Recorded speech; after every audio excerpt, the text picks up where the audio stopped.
Saludos a todos. Vamos a tratar de, en tan solo 2 minutos y medio, máximo 3, dar una síntesis de la NIA 330. Respuesta del auditor a los riesgos evaluados en una auditoría de tipo financiero. Primero en principal, la NIA 330 es una NIA bastante general. Voy a hacer una combinación entre lo que dice la NIA y la experiencia como auditor y la experiencia como profesor y la experiencia en el campo de trabajo. Particularmente puedo indicar de que la compañía, cualquier empresa, cualquier entidad va a tener distintos tipos de riesgos, ¿no? Esta es una clasificación propia, ¿verdad? Donde establecemos que fundamentalmente van a haber dos grandes tipos de riesgos: los riesgos de negocio y los riesgos de los controles internos. Los riesgos del negocio de la empresa está constituido fundamentalmente por el riesgo inherente y los riesgos propios de negocio. ¿A qué llamo riesgo propio de negocio? Imagínense ustedes una empresa que está en el sector de tecnología. ¿Cuál es su riesgo de negocio?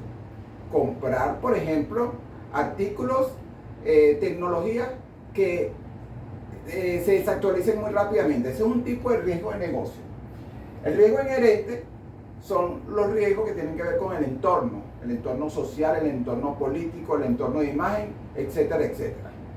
Y vamos a tener los riesgos de los controles internos, que básicamente es el riesgo que tenga cualquier entidad de que los controles fallen y a consecuencia de eso se cometan errores o irregularidades significativas.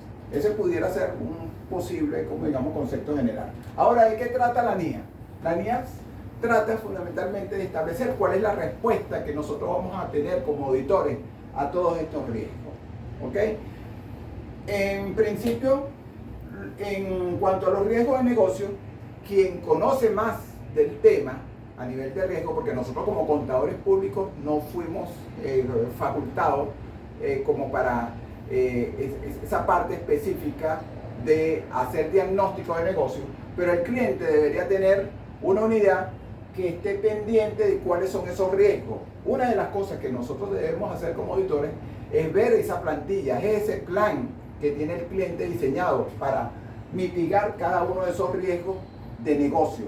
Eso es muy importante, ¿ok? Porque si de repente entramos en una situación donde la empresa no tiene identificado, no tiene claro cuáles son las medidas que tienen que aplicar para atacar cada uno de esos riesgos, ya por ahí la cosa no está empezando del todo bien. Con el tema de los riesgos de los controles internos, ¿cuál es la respuesta que va a tener el auditor ante los riesgos evaluados? Bueno, eso va a depender de si al final el riesgo es alto, el riesgo es moderado o el riesgo es bajo. ¿Ok? ¿Esto es producto de qué? Producto de la aplicación de los procedimientos de control interno, pruebas de cumplimiento para efecto de determinar cuál es el diagnóstico final. Dependiendo de este diagnóstico, cuál es la respuesta que va a tener el auditor ante estos riesgos evaluados. Si el riesgo de control interno es alto, se supone que a nivel de alcance vamos a tener que hacer mayores pruebas de auditoría, ¿correcto?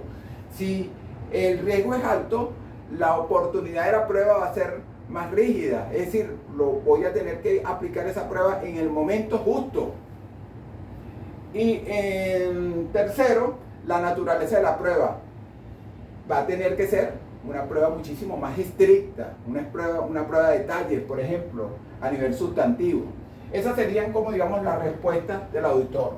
Si el riesgo de control interno, por ejemplo, es bajo, pudiéramos hablar de que los procedimientos de auditoría sustantivo van a disminuir a nivel de alcance, la oportunidad va a ser, como digamos, menos rígida, va a ser más flexible. Si, por ejemplo, en vez de hacer los procedimientos de auditoría sustantivo a la fecha de cierre del 31 de diciembre, podemos hacer algunos procedimientos al 31 de octubre, una fecha interina.